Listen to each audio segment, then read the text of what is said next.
I am but a fool, look you. And yet I have the wit to think my master is a kind of a knave. But that's all one, if he be but one knave. He lives not now that knows me to be in love. And yet I am in love. But a team of horse shall not pluck it from me, nor her tears I love. And yet 'tis a woman. But what woman I shall not tell myself. And yet 'tis a milkmaid. And yet 'tis not a maid, for she hath had gossips. Yet 'tis a maid, for she is her master's maid, and serves for wages. She has more qualities than a water spaniel, which is much in a bare Christian. Here is the catalogue of her condition.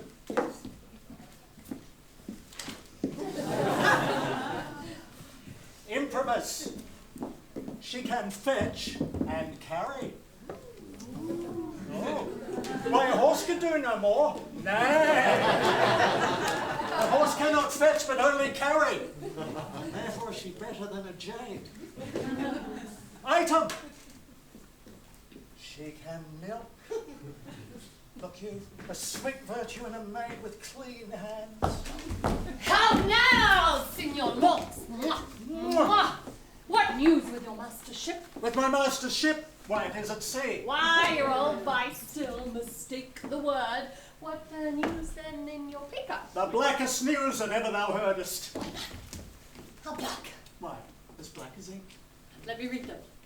Fie me, jolthead, thou canst not read. Come, fool, come. Try me in your paper.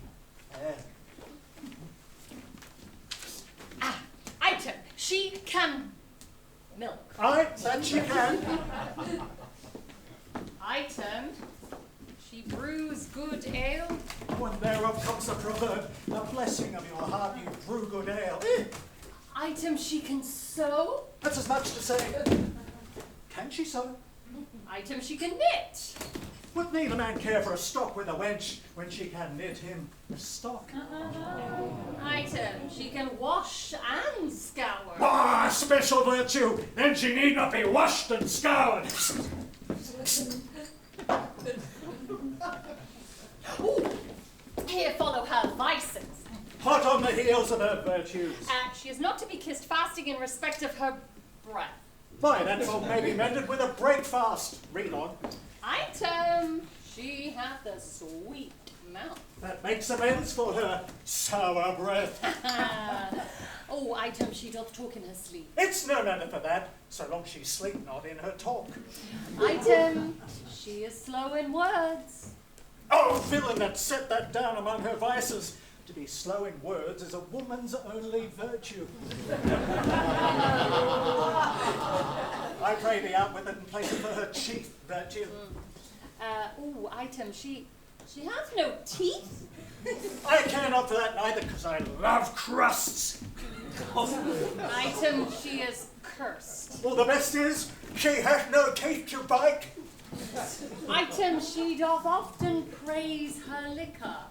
If her liquor be good, so she should. If she will not, I will, because good things should be praised. Item, she hath more hair than wit, more faults than hairs, and more wealth than faults. Oh, stop there. She was mine, and not mine, twice or thrice in that last article. I'll have her. And if it be a match, as nothing is impossible. What then?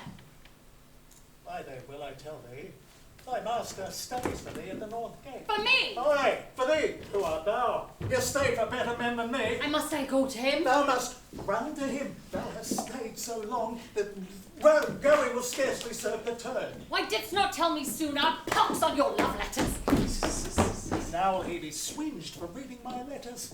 An unmannerly slave that would thrust himself into secrets. Well, I'll after him and rejoice in the boy's correction.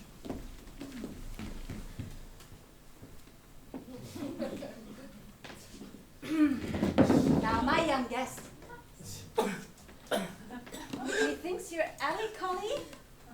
Pray you, why is it? Marry, mine host. Because I cannot be married. Come. We'll have you married. I'll bring you where you can hear music. And see that gentleman you asked about. Will I hear him speak? Aye, that you shall. That'll be music.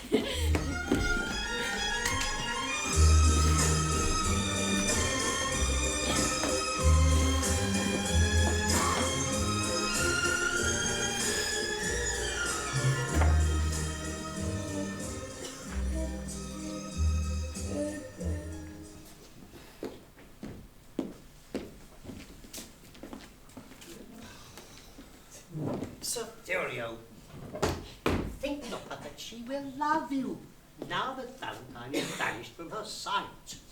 Since in exiles you have despised me most, forsworn my company and railed at me that I am desperate of obtaining her.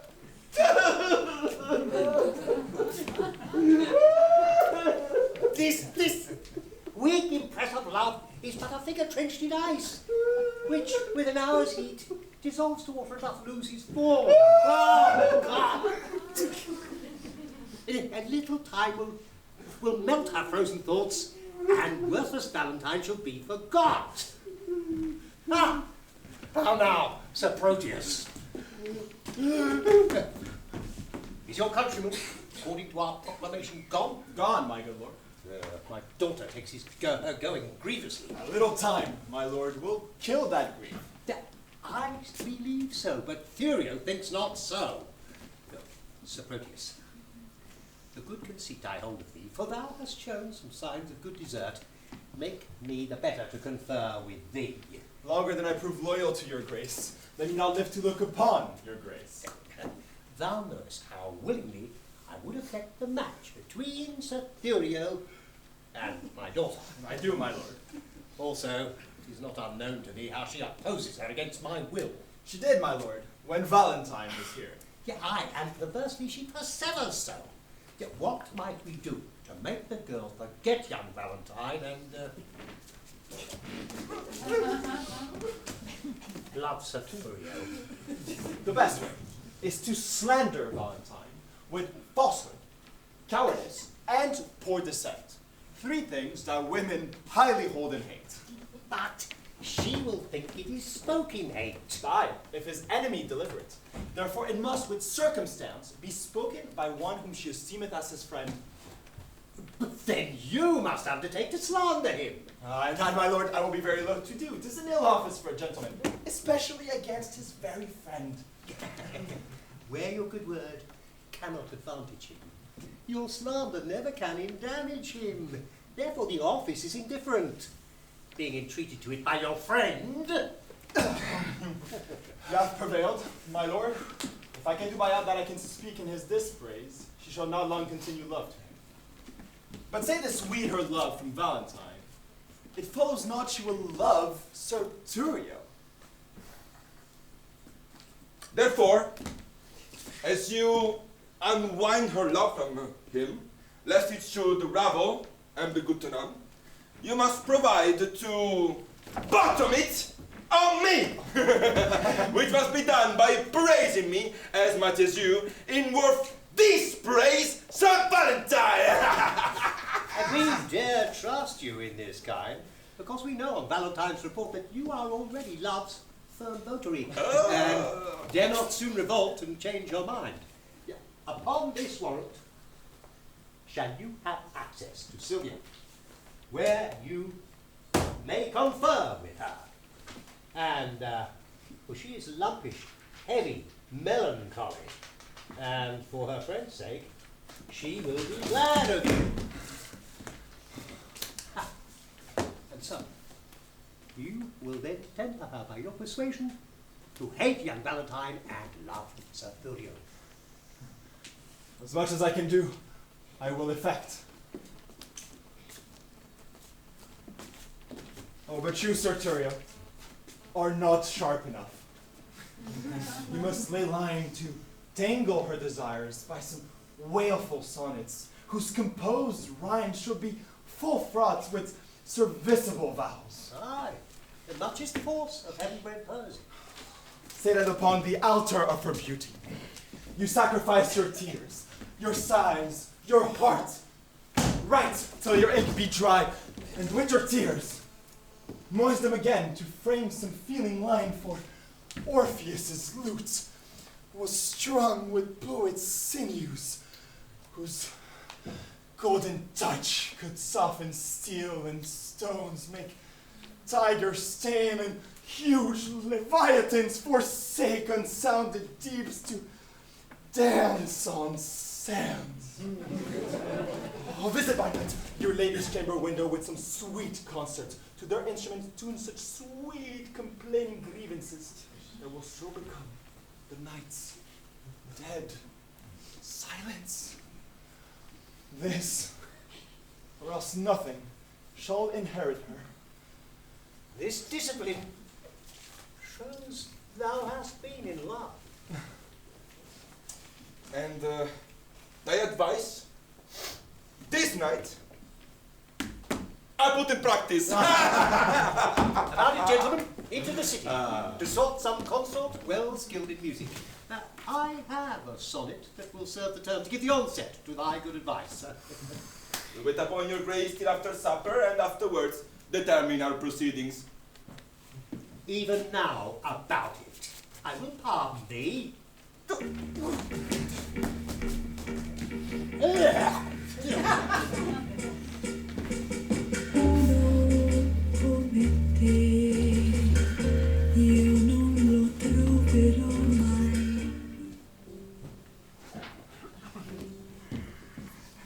Fellows, stand fast. I see a passenger. If there be 10, shrink not, but down with them. Stand, sir! And throw us that you are Babylonia. If not, we'll make you sit and rifle you. Oh, sir, we are undone. These are the villains that all the travelers do warn about.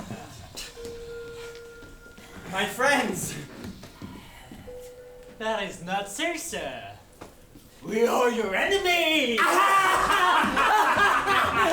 Finish! Let's hear him. Aye, by my beard will we? For he is a proper man. Then no. That I have little wealth to lose. A man I am crossed by adversity. My riches are these poor habiliments, of which if you should here disfurnish me, you take the sum and substance that I have. Whither travel you? To Verona. Whence came you? From Mallan. Have you long sojourned there? Some 16 months. And longer would have stayed if crooked fortune hadn't thwarted me. What? Were you banished thence? I was. For what offense? For that which now torments me to rehearse. I killed a man! whose death I much repent. But yet I slew him manfully in fight, without false vantage or base treachery. Why, never repent if it were done so. But, were you banished for so small offense? I was, and held me glad of such a doom. By the bare scalp of Robin Hood's fat friar! This fellow were a king for our wild fashion! Oh, we'll have him, sirs, a word! Sir, be one of them. It's an honorable kind of thievery. Peace, villain. Tell us this. Have you anything to take to? Nothing but my fortune. Know then that some of us are gentlemen. Such is the fury of ungoverned youth, thrust from the company of awful men. Myself was from Verona banished for practicing to steal away a lady. An heir, and near allied unto the Duke. Ha! And I, from Mantua, for a gentleman who in my mood I stab onto the heart. And I for such like petty crimes as these. But to the purpose. You are beautified. With goodly shape. A man of such perfection. As we our quality much want. Are you content to be our general, to make a virtue of necessity, and live as we do in this wilderness? Oh, say I, and be a captain to us all. Will do thee homage and be ruled by thee. Lovely as our commander and our king. But if thou scorn our courtesy, thou diest. Thou shalt not live to brag what we have offered. I take your offer and will live with you. Provided that you do no outrages on silly women or port passengers. No, we detest such vile base practices. Come, I'll bring you to our cruise and show you all the treasure that we've got, which with ourselves will rest at thy disposal.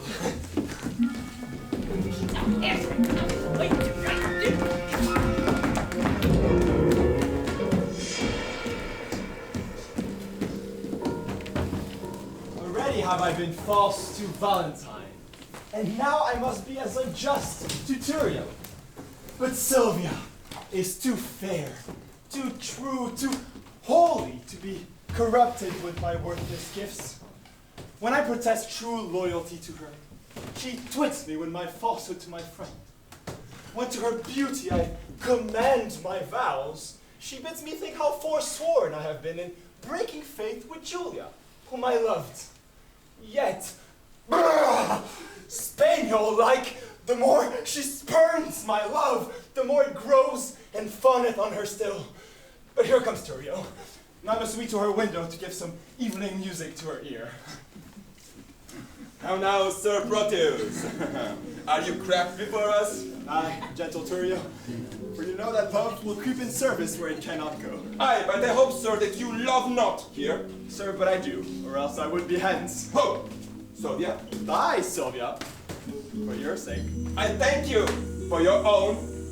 Now, gentlemen, let's tune and to it lustily a while. Hark! Hark! Is he among these? Aye! But peace, let's hear it.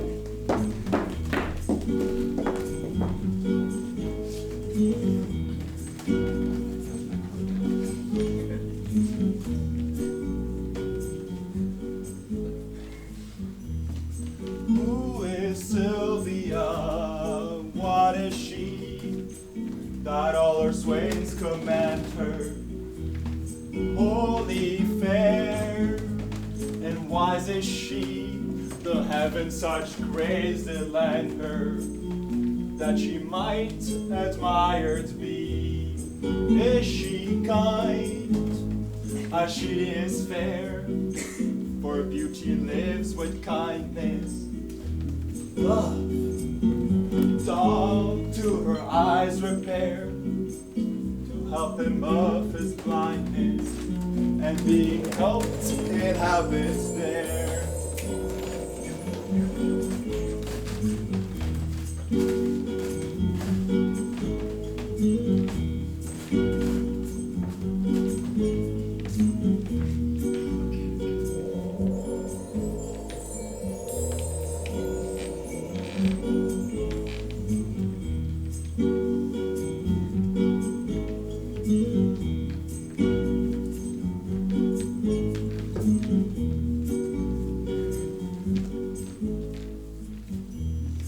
Then to Sylvia let us sing, for Sylvia is excelling.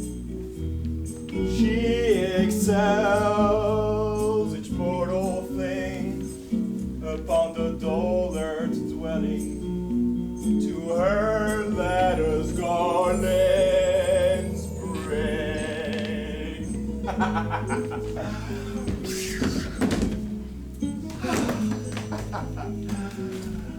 How now? Are you sadder than you were before? How do you, man? The music likes you not. You mistake, the musician likes me not. Why, my pretty? He plays false to mine host. How? Out of tune on the string? Not so, but yet so false he grieves my very heartstring. You have a quick ear. I would dip. Makes me have a slow heart. I perceive you delight not in music. And not a whit when it jars so. Well, hark. What fine changes in the music? That change is the spite. Well, you would have them play but one thing? I would have one play but one thing. Host, does this Sir Proteus that we speak of often resort unto this gentlewoman? I'll tell you what Launce, his man, told me. He loved her. Out of Warwick. Where is Launce? Gone to seek his dog, which, by his master's command, tomorrow he must carry as a present to his lady. Please stand aside, the company parts. Centuria! I will so plead you shall say my cunning drift excels. Farewell. Madam! Good evening to your ladyship. I thank you for your music, gentlemen. Who is that that spake? One, if you knew him by his pure heart's truth, you should quickly learn to know him by his voice. Sir Proteus, as I take it. Sir Proteus, my lady. And your servant, What is your will? that I may compass yours. Well, you have your wish. My will is even this. That presently you hie you home to bed. Thou subtle, perjured, false, disloyal man. Thinkest thou I am so shallow, so conceitless to be seduced by thy flattery, that has deceived so many others with thy vows? Return, and make thy loves amends. For me, by this pale queen of night, I swear I am so far from granting thy request that I despise thee for thy wrongful suit. And by intend to chide myself even for this time that I spend in talking to thee. I grant, sweet love, that I did love a lady, but she is dead. 'Twere false if I should speak it, for I'm sure she's not buried. Say that she be. Yet Valentine thy friend survives, to whom thyself art witness. I am betrothed, and art thou not ashamed to wrong him with thy importunacy? I likewise hear that Valentine is dead. And so suppose am I. For in his grave, assure thyself my love is buried. Sweet lady, let me rake it from the earth. Go to thy lady's grave. Call hers thence, or at least in hers sepulchre thine. Madam, if your heart be so obdurate, vouchsafe me yet your picture. The picture that is hanging in your chamber. Oh, to that I'll talk. To that I'll sigh. I'll weep. For since the substance of your perfect self is thus devoted, I am but a shadow. And to your shadow will I make true love. 'Twere substance, you would sure deceive it, and make it a shadow as I am. I'm very loath to be thy idol, sir. But since thy falsehood shall become thee well to worship shadows and adore false shapes, send to me in the morning, and I'll send it thee. And so good rest. These wretches have overnight. They'll wait for execution in the morn.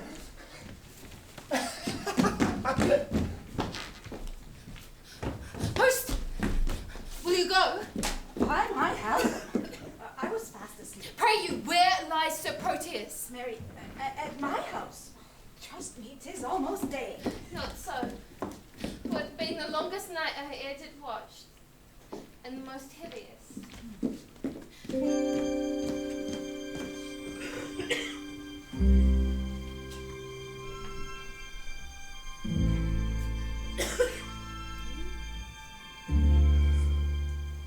This is the hour that Madame Sylvia entreated me to call and know her mind. There is a great matter she employed me in. Madame? Madame? Who calls? Your servant and your friend. Dearest Isabel, 1,000 times good morrow. As many worthy lady to yourself. I came this early to know what service. Is it your pleasure to command me in? Dearest Isabel, thou art a friend indeed. Think not that I flatter, for I swear I do not. Now, Isabel, thou art not ignorant of the dear goodwill I bear unto the banished Valentine, nor how my father would have me marry vain Turio, whom my very soul abhors. Isabel, I would to Valentine, to Mantua, where I hear he makes abode. Oh, urge not my father's anger, Isabel. Think upon my grief, lady's grief, and on the justice of my flying hence, to save me from a most unholy match. I do desire thee, even from a heart as full of sorrows as the sea of sands, to bear me company and go with me. Or if not, hide what I have said to thee, that I may venture to depart alone. Madam, I pity much your grievances, which, since I know they virtuously are placed, I give consent to go along with you. Myself have loved, and you have heard me say, no grief did ever come so near my heart than when my one and only true love died. Upon his grave, I vowed pure chastity. Oh, when will you leave? This evening coming. And where shall I meet you? At Friar Patrick's cell, where I intend holy confession. I won't fail your ladyship. Good morrow, gentle lady. Good morrow, kindest Isabel. Go.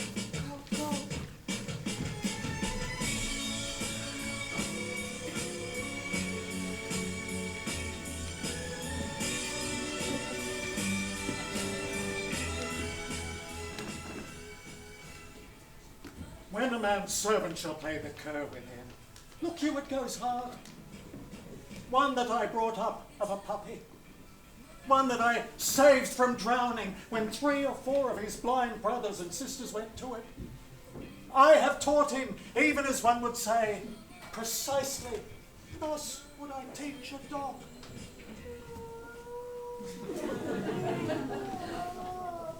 I was sent to deliver him as a present to Mistress Sylvia from my master, and I came no sooner into the dining chamber, but he steps me to a trencher and steals her capon's leg. Oh, it is a foul thing when a cur cannot keep himself in all companies. If I had not had more wit than he to take a fault upon me that he did, I think verily he had been hanged for it. Yeah, that's right. Sure as I live, he had suffered for it. You shall judge. He thrusts me himself into the company of 3 or 4 gentleman-like dogs under the Duke's table. He had not been there, bless the mark, a pissing while, but all the chamber smelt him. Out with the dog, says one. Oh, what cur is that, says another. Oh, whip him out, says the third. Oh, hang him up, says the Duke. I, having been acquainted with the smell before, knew it was crab. and goes to the fellow that whips the dog. Friend, quoth I, mean you to whip the dog? Aye, marry do I, quoth he. You do him the more wrong, quoth I. 'Twas I did the thing you wot of. He makes me no further ado, but whips me out of the chamber.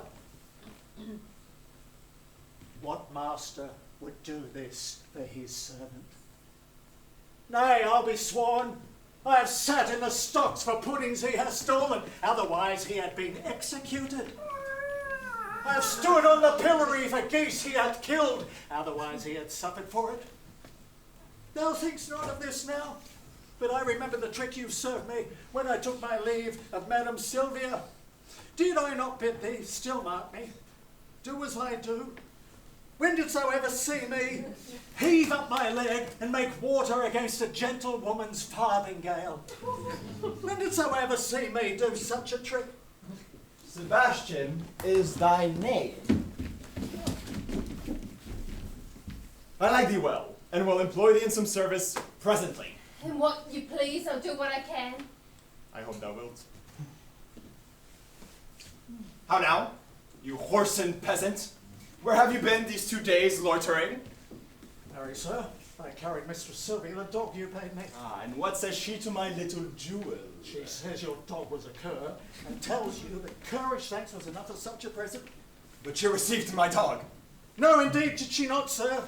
Here have I brought him back again.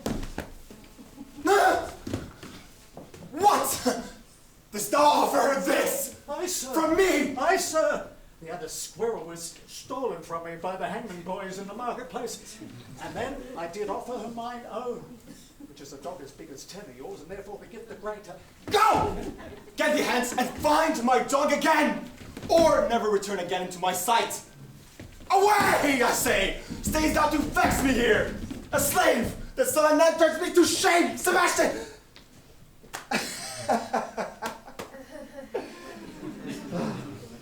I have entertained thee, partly that I am in need of such a youth that can, with some discretion, do my business.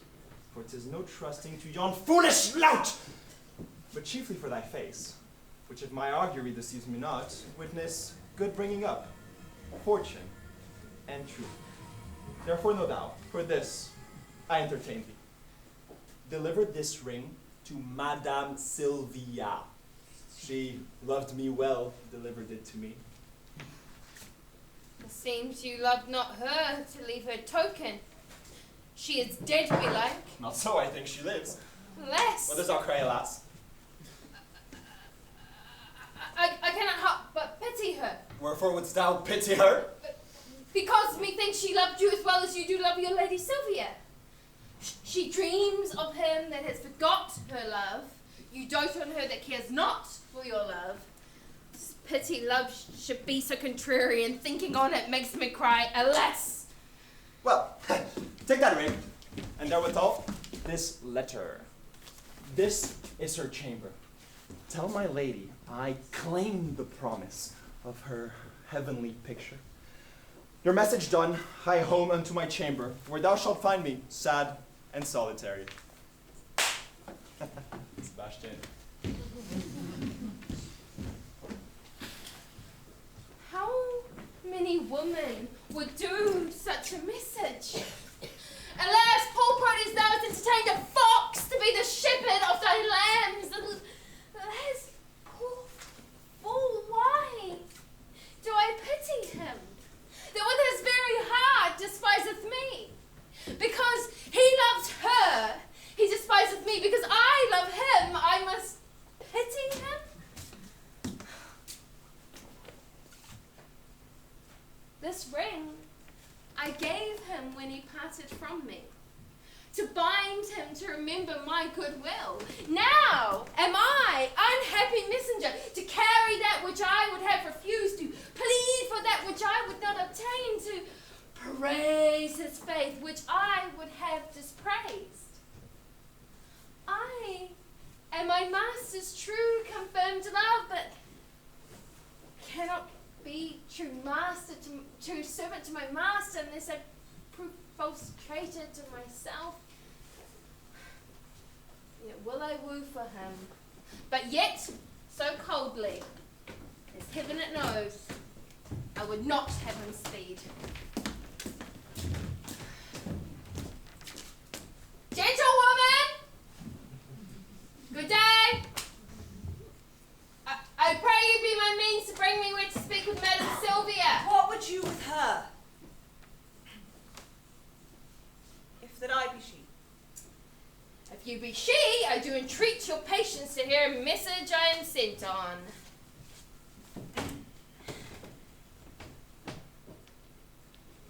From whom? From my master. Sir Proteus. Madam. Oh. He sends you for a picture. Aye, madam.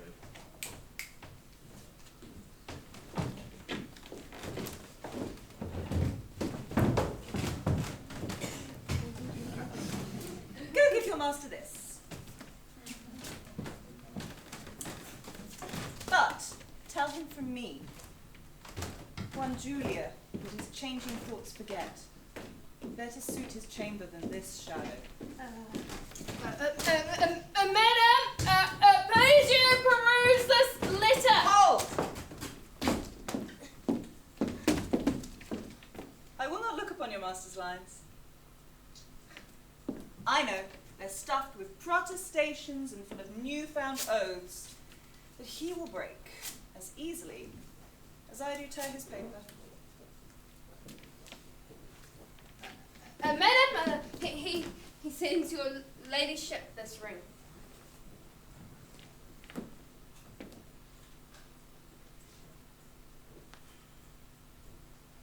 There's more shame on him that he sends it me. For I've heard him say 1,000 times his Julia gave him this at his departure. Though his false finger have profaned the ring, mine shall not do his Julia so much wrong. She thanks you. What says that? I thank you that you tend to her so. Poor gentlewoman, my master wrongs her much. Dost thou know her? Almost as well as I do know myself. To think upon her woes, I do confess I have wept several hundred times. Perchance she thinks that Proteus hath forsook her. Methinks she doth, and that's her cause of sorrow. Is she not passing fair? She'd be fairer maiden than she is when she did think my master loved her well. She, in my judgment, was as fair as you. But since she did neglect her looking glass, and the air has starved the roses from her cheeks and pinched the lily tincture of her face, and now she has become as black as I. Alas, poor lady desolate and left. She is beholden unto thee, gentle youth. I weep myself to hear thy words. Here, youth. Take my purse. I give it thee for thy sweet mistress' sake, because thou lovest her. And so, farewell. And she shall thank you for it, if e'er you do know her. A virtuous gentlewoman, mild and beautiful. I hope my master's suit will be but cold, since she respects my mistress's love so much. Alas, love can trifle with itself. Here's a picture. Let me see it. I think if I had such attire, this face of mine was as full and lovely as this of hers. And yet the painter flattered her a little. Unless I flatter with myself too much. Her hair is golden. Mine is perfect black. If that be all the difference in his love, I'll get me such a coloured periwig. Her eyes are as grey as glass, and so are mine.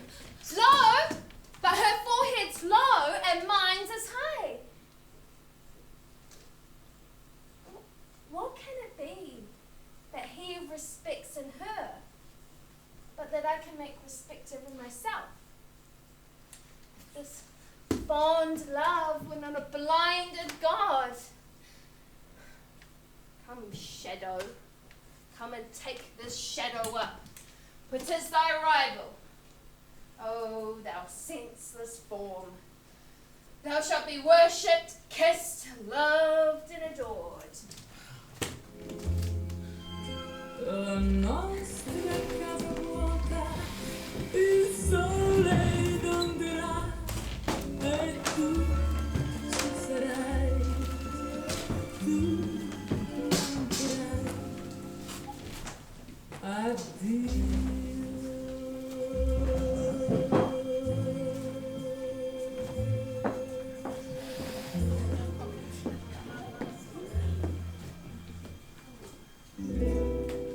The sun begins to give the western sky. And now, it is about the very hour that Sylvia at Friar Patrick's cell should meet me. She will not fail, for lovers break not odds. See where she's coming. Dear lady, happy evening. Amen, amen. Go on, good Isabel. Out to the postern by the Abbey wall. I fear I am attended by some spies. Oh, no, no. Fear not. The forest is not 3 leagues off. If we recover that, we are safe.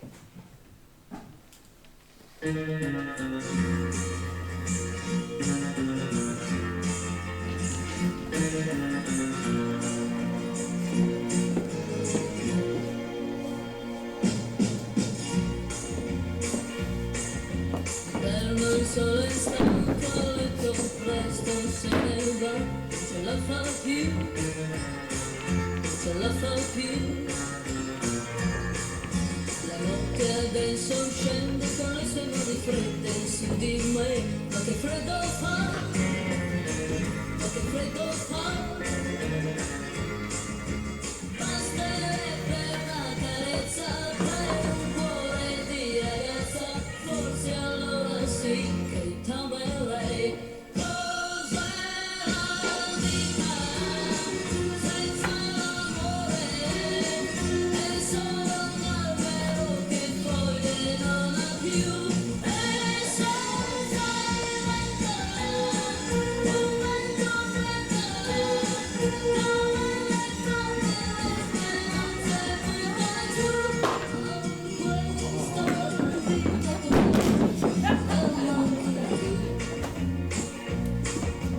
Sento una farfalla che sul fiore non vola più, non vola più, vola più. Sono bruciata al fuoco dentro del amore che si è spento già, ma che freddo fa, che freddo fa.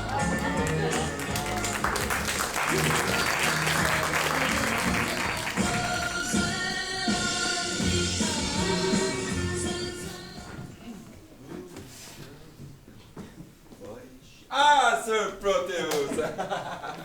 Was that Sylvia to my suit? No, sir, I find her milder than she was. Yet, she takes exceptions at your person. What? That my leg is too long? No, that it is too little. I'll wear a boot to make it somewhat rounder. Love will not be spurred to what it loathes.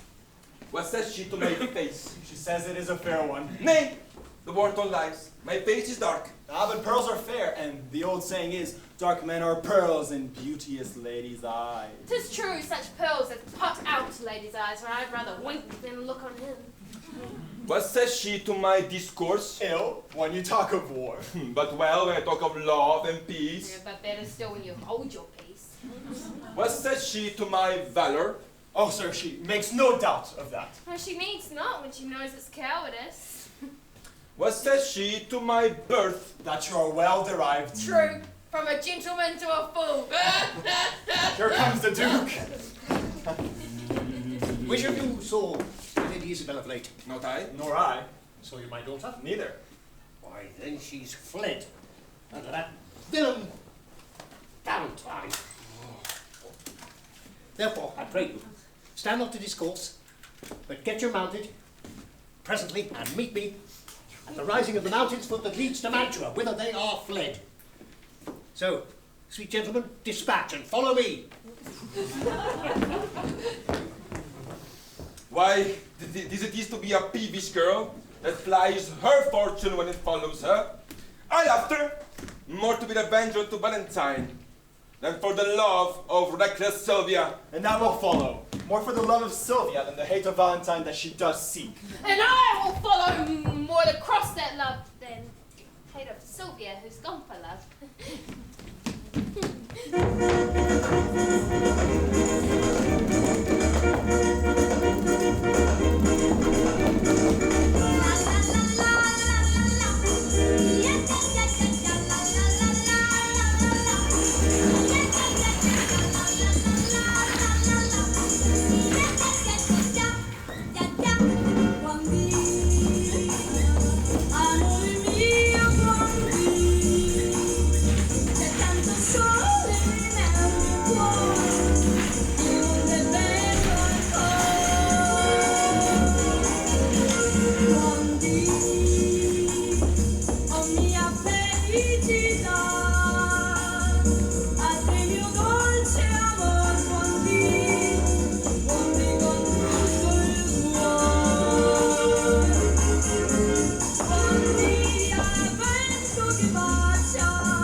Nurse me not by my clothes. No, nor thy tailor, rascal. He made those clothes, which, as it seems, make thee. Oh, precious varlet, my tailor made them not. Thou art some fool. I am loath to beat thee. To thy fear, nay, to thy complete confusion, you shall know I am a duke. I am sorry for it. Not seeming so worthy as thy birth. You precious varlet! Hear but my name and tremble. What's thy name? Millan, thou villain! Millan! Millan, thou double villain be thy name. I cannot tremble at it. Were it toad, or adder, spider, 'twould move me sooner. When I have slain thee with my proper hand, I'll hang thy head upon the gate, some Millan. Oh, fuck.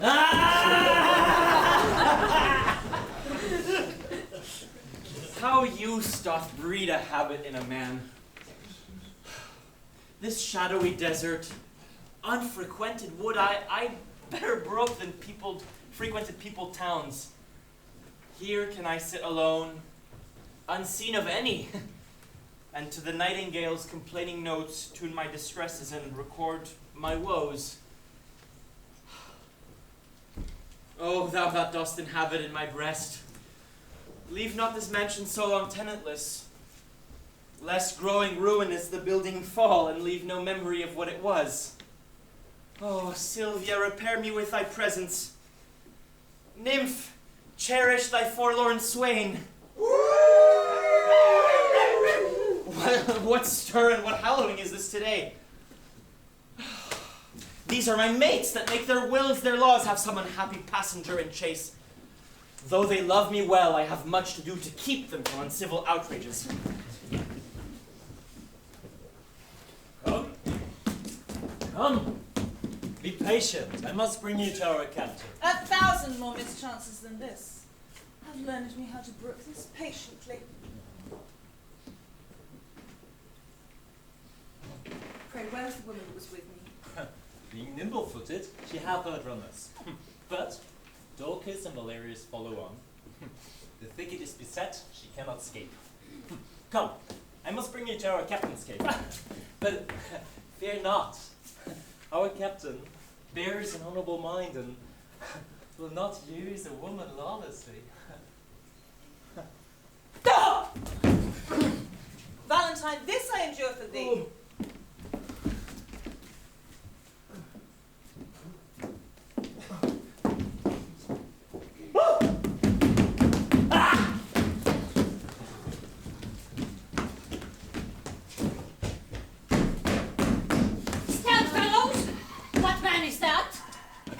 Find those renegades! Those renegades? Means he not us? I fear some ambush. Hence! He's but one. Go, you, and search what companies may be near. Pray you, away. Let me alone with them. Soft! What are they promising us? Some villain mountaineer? I've heard of such!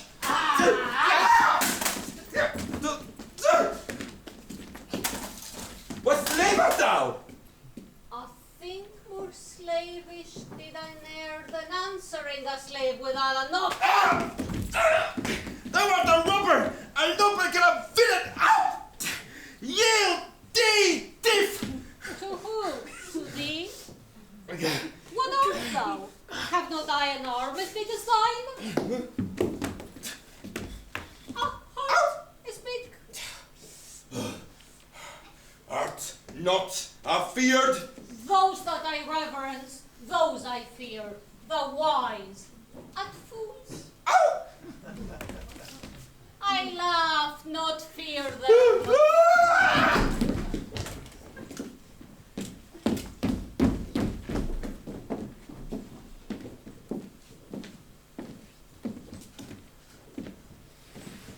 Madam, this service I have done for you, though you respect not aught your servant doth, to hazard life, and rescue you from him that would have forced your honor and your love.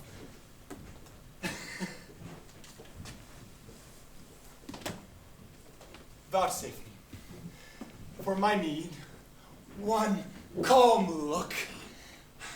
A smaller boon than this I cannot beg, and less than this I'm sure you cannot give. Miserable, unhappy that I am. Unhappy were you, madam, ere I came, but by my coming I have made you happy. By thy approach thou makest me most unhappy. And me, when he approacheth to your presence. Had I been seized by a hungry lion, I would have been a breakfast to the beast, rather than have false Proteus rescue me. Heaven you judge how I love Valentine, whose life's as tender to me as mine own soul, and full as much. For more there cannot be. I do detest false, perjured Proteus. Therefore, be gone and solicit me no more. Love, lend me patience to forbear a while. What dangerous action!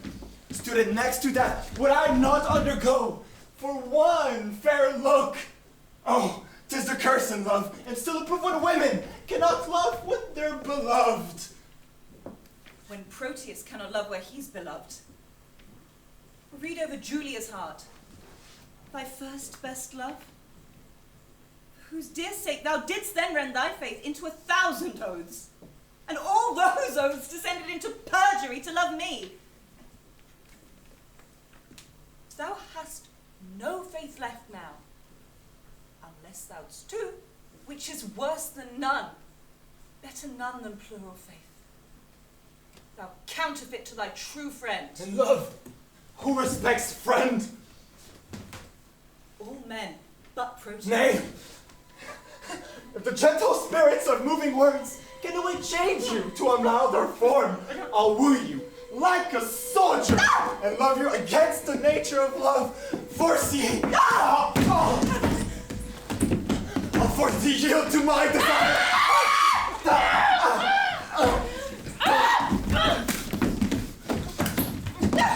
Ruffian! Let go that rude, uncivil touch! Sylvia? Valentine! Thou common friend! That's without faith or love. For such is a friend now. Treacherous man! Thou hast beguiled my hopes! Not but mine eye could have persuaded me.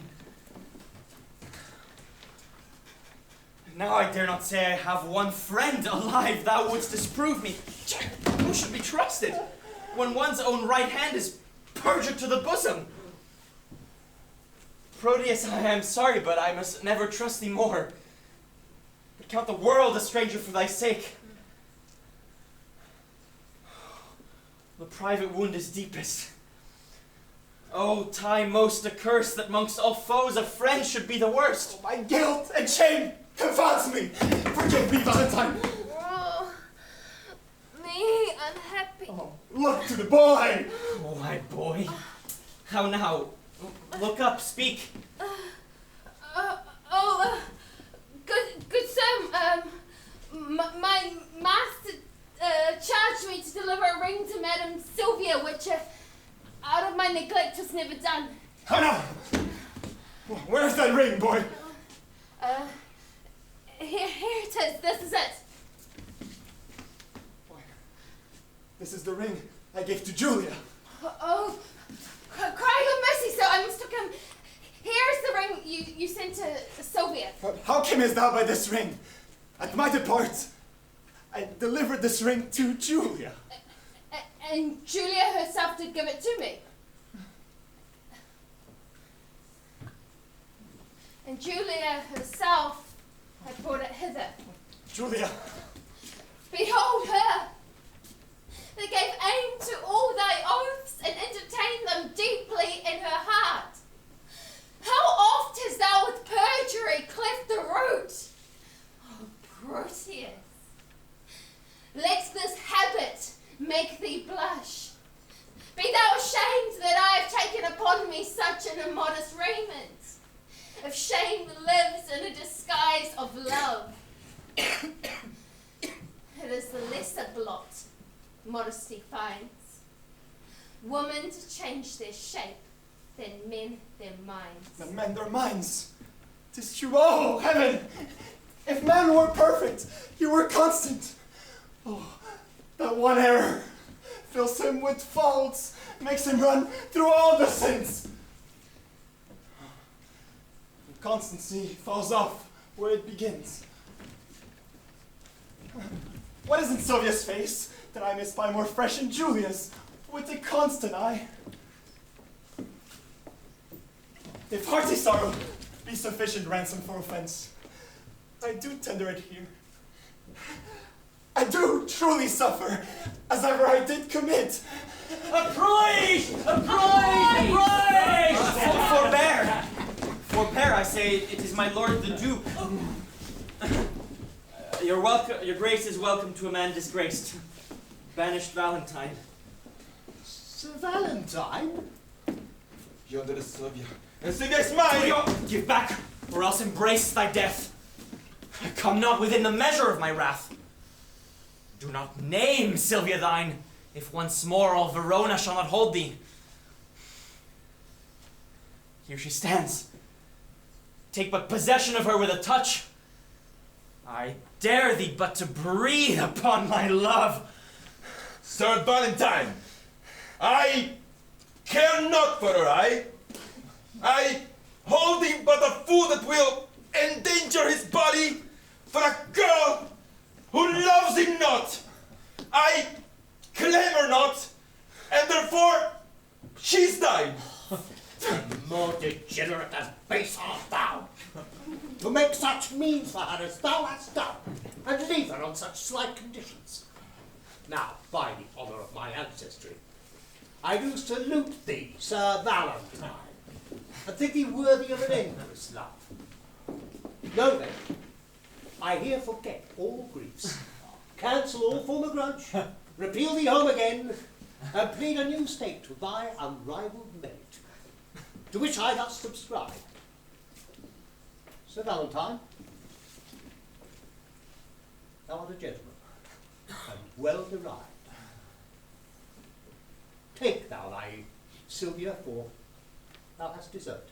Oh, I thank your grace. The gift hath made me happy.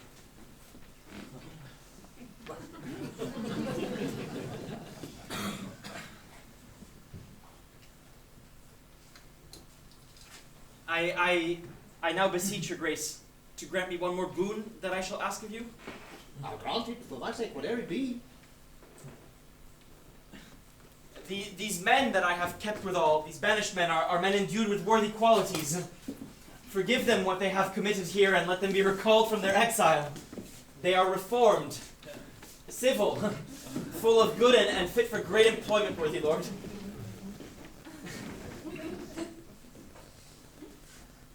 No, thou hast prevailed. I pardon them. Thou and thee. Come, let us go.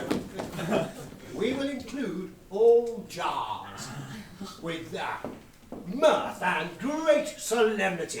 Yeah, and as we walk along, I dare be bold with our discourse to make your grace smile, that you will wonder what hath fortune. And that done, our day of marriage shall be nigh. One feast, one house, one mutual happiness. Mai questa sinfonia non mi lascia mai. È una sinfonia che insiste in ritornare a me, quella che ascoltai quando ti incontrai e mi innamorerai.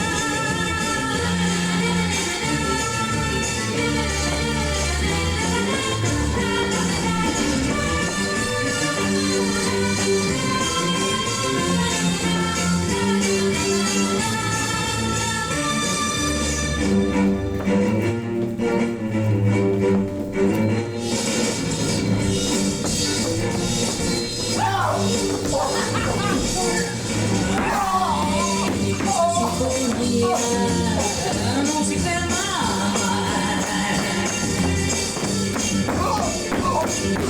mai, questa sinfonia non finisce mai.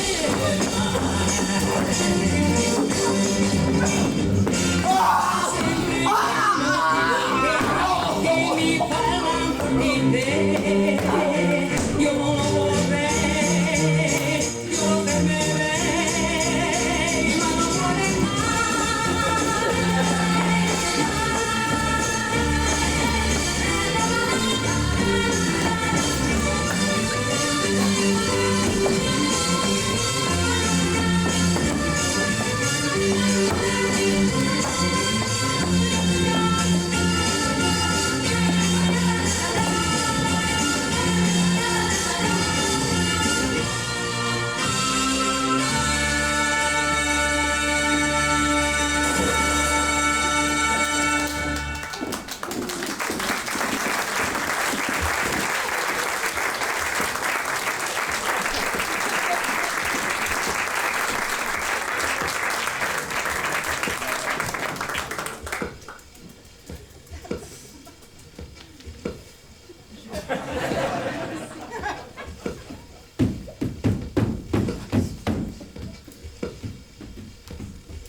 di stagioni, ho avuto un paio di avventure, niente di particolare, mai uscivo a giocare nelle strade, fra la gente, mi sembrava di voltarmi all'improvviso e vederti nuovamente, e mi sembra di sentire ancora, sei bellissima,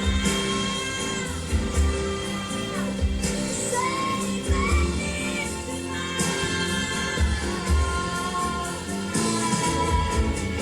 accecato d'amore.